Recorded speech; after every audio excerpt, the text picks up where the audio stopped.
ሰላም ለእናንተ ይሁን ቅዱሳን የእግዚአብሔር ቤተሰቦች በዓለም ዙሪያ ሆናችሁ ይህንን ሶሻል ሚዲያ የምትከታተሉ ሁላችሁንም በጌታ በኢየሱስ ክርስቶስ ስም ሰላም እላችኋለሁ። ዛሬ ደግሞ የእግዚአብሔርን ቃል ይዤላችሁ መጥቻለሁ። ይሄን ማካፈለው የእግዚአብሔር ቃል ሌሎች ጋር እንዲደርስ ሼር በማድረግ ላይክ በማድረግ ኮሜንት በመጻፍና ሰብስክራይብን በማድረግ እንድትተባበሩን በትህትና እጠይቃለሁ። እግዚአብሔር አምላክ የተባረከ ይሁን። ዛሬ ማካፈላችሁ የእግዚአብሔር ቃል መንግሥተ ሰማይ የእነርሱ ናትና በሚል ሐሳብ ላይ ሲሆን ይህም ሐሳብ ደግሞ ጌታችንና መድኃኒታችን ኢየሱስ ክርስቶስ ያስተማረው ሐሳብ ነው። ማቴዎስ ወንጌል ምዕራፍ 5ን ጥቂት ለመመልከት እንሞክራለን ሰሞኑን። ዛሬ ግን አንድ ቁጥር ወይንም ደግሞ ቁጥር 3ን ምዕራፍ 5 ቁጥር 3ን ለመመልከት እንሞክራለን። ይህንን ትምህርት እንግዲህ እንደ መግቢያ ጥቂት ነገር ስለ ማቴዎስ ወንጌል ምዕራፍ 5 ብዙ ሰዎች ካሉት ውስጥ ጥቂት ነገር ልበላችሁ። አንዳንዶች ለዚህ ትምህርት ርዕስ ሰጥተውት ወርቃማው ሕግ ይሉታል። አንዳንዶች ደግሞ የተራራው ጩኸት ይሉታል። አንዳንዶች ደግሞ የዓለም የሰላም ድንጋጌ ይሉታል።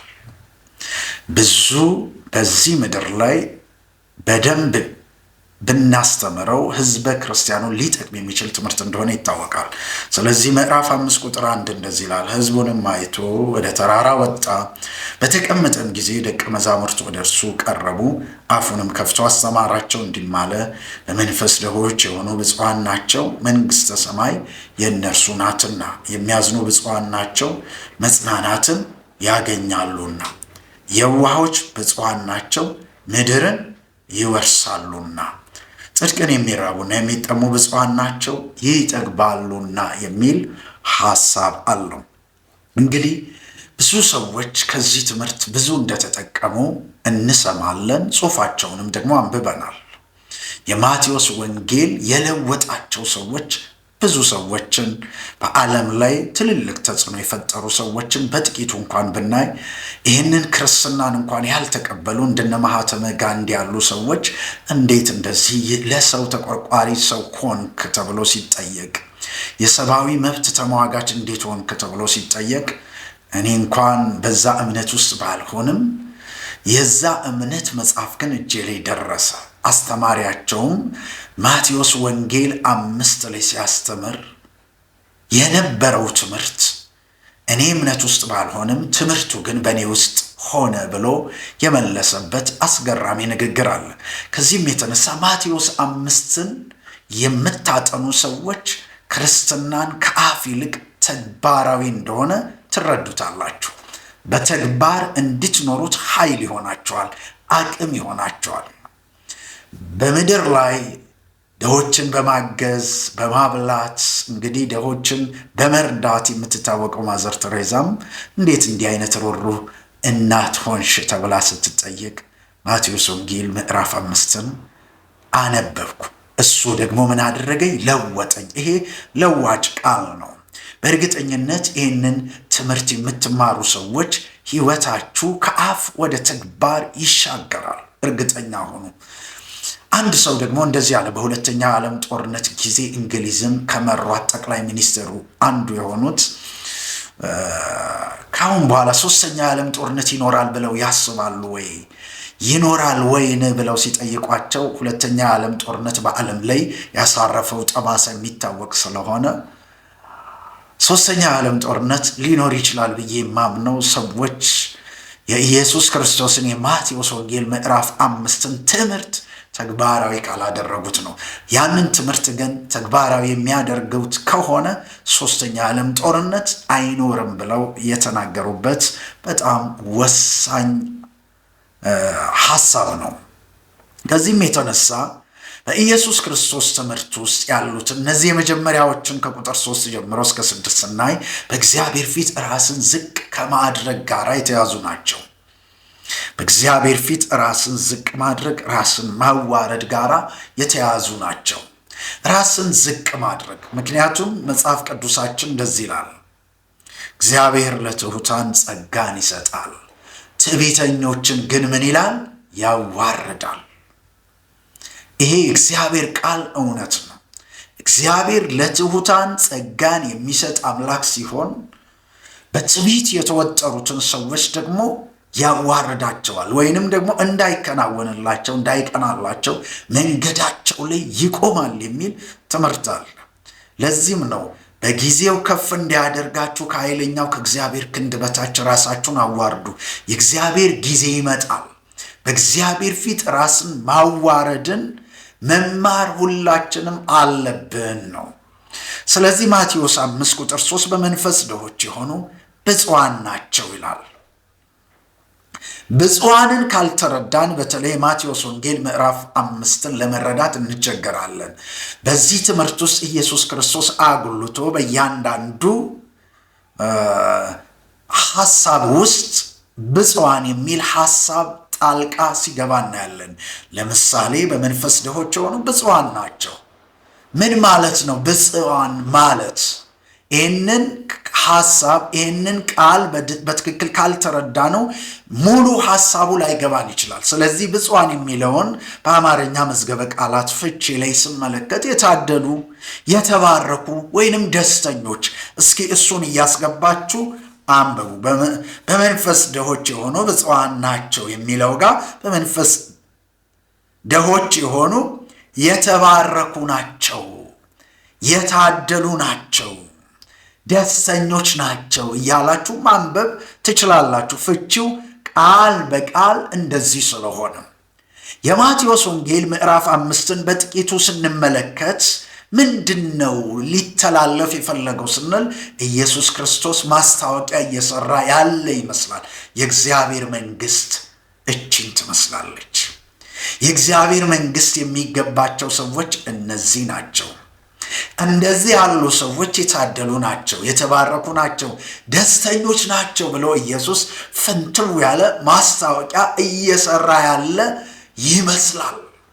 ትልቅ ማስታወቂያ ነው ይላሉ የመጽሐፍ ቅዱስ አዋቂዎች፣ አስተማሪዎች። ይህንን ማቴዎስ ወንጌል ምዕራፍ 5ን የእግዚአብሔርን መንግስት ኢየሱስ ክርስቶስ ምን ብለዋል? አስተዋውቋል። የእግዚአብሔር መንግስት ደግሞ በእግዚአብሔር ፊት ራሳቸውን ለሚያዋርዱ ሰዎች ቦታ አላት፣ ስፍራ አላት፣ ድርሻ አላቸው። እነዚህ ሰዎች የነሱ ናት ብሎ አስተዋውቋል ይላሉ።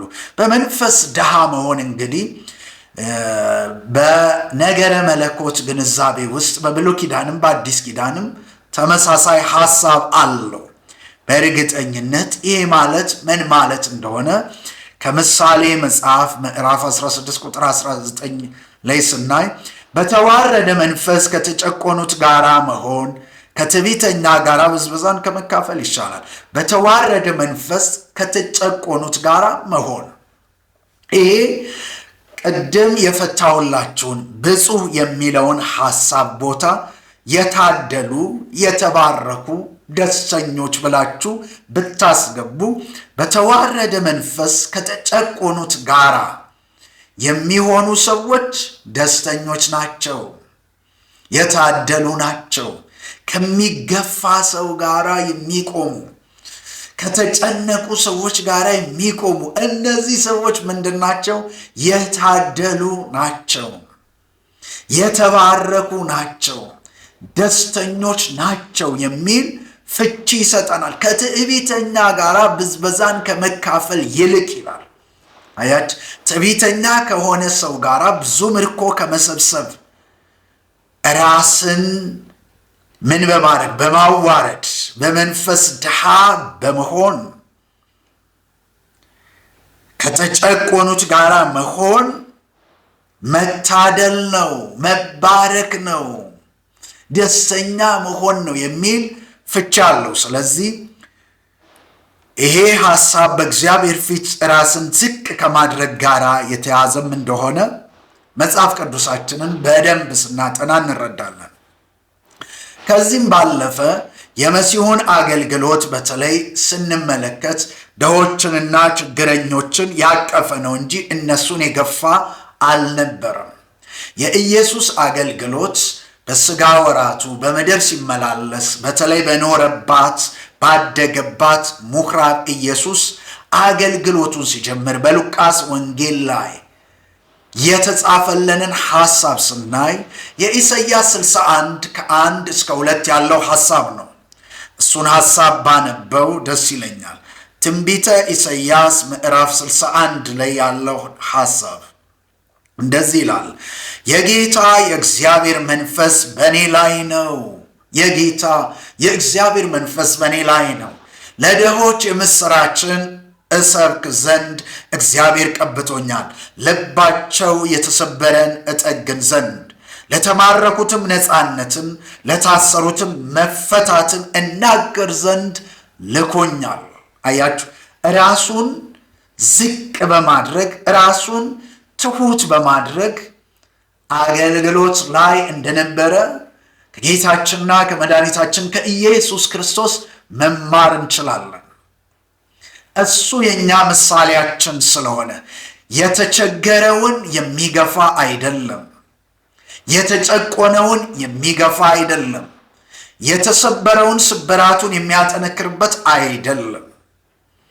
ከዚህም የተነሳ የመሲሁ አገልግሎት በራሱ ድሆችና ችግረኞችን የተመለከተ ያቀፈ የሚያግዝ እንደሆነ መጽሐፍ ቅዱሳችን በደንብ አድርጎ ያስተምረናል። ኢየሱስ ምን ያህል ትሑት እንደሆነ ከሱ ተማሩ፣ ከኔ ተማሩ፣ እኔ በልቤ ምንድን ነኝ? የዋህ ነኝ፣ ትሑት ነኝ ብሏል። በፊልጵስዩስ መልእክት ላይ እንደምንረዳው ከሆነ እርሱ ከእግዚአብሔር ጋር መተካከልን ክብሩን እንደ መቀማት ሳይቆጥር የተስተካከለ ሆኖ ሳለ ክብሩን እንደ መቀማት ሳይቆጥር የባሪያን መልክ ይዞ በመንፈስ ድሃ በመሆን ማለት ነው ወደ ማን መጥቷል? ወደኛ መጥቷል። ብዙ ነገር እያለው እንደሌለው ሆኖ ቤተ መንግሥት ውስጥ መወለድ ሲገባው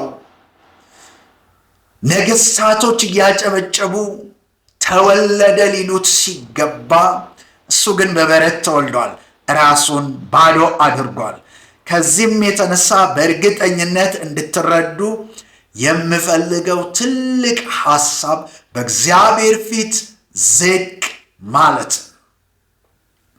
መንግሥተ ሰማይ ወይንም የእግዚአብሔር መንግሥት ለነዚህ ሰዎች ቦታ አላት ይላል። የትህትና መንፈስ ለሁላችንም ያስፈልገናል። በተለይ በዚህ ጊዜ ለምትሰሙኝ ሰዎች ሁሉ ጸልያለሁ። እግዚአብሔር ትዕቢተኞችን ስለሚያዋርድ፣ እግዚአብሔር ደግሞ ለትሑታን ጸጋ ስለሚሰጥ በትህትና ማገልገል እንድትችሉ፣ በትህትና መኖር እንድትችሉ፣ በትህትና መመላለስ እንድትችሉ የእግዚአብሔር ጸጋ እንዲበዛላችሁ በኢየሱስ ክርስቶስ ስም ጸለይኩኝ። የእግዚአብሔር ምሕረት እንዲበዛላችሁ፣ በትህትና መውጣት በትህትና መግባት እንዲሆንላችሁ አወጅኩኝ፣ ጸለይኩኝ። በኢየሱስ ክርስቶስ ስም ተባረኩ። እግዚአብሔር ዘመናችሁን ይባርክ። ቁጥር 4 ደግሞ በሚቀጥለው ቪዲዮ ላይ እንመለከታለን። ሼር አድርጉ፣ ሰብስክራይብ አድርጉ፣ ላይክ አድርጉ፣ ኮመንት ጻፉ። ይሄ እኛም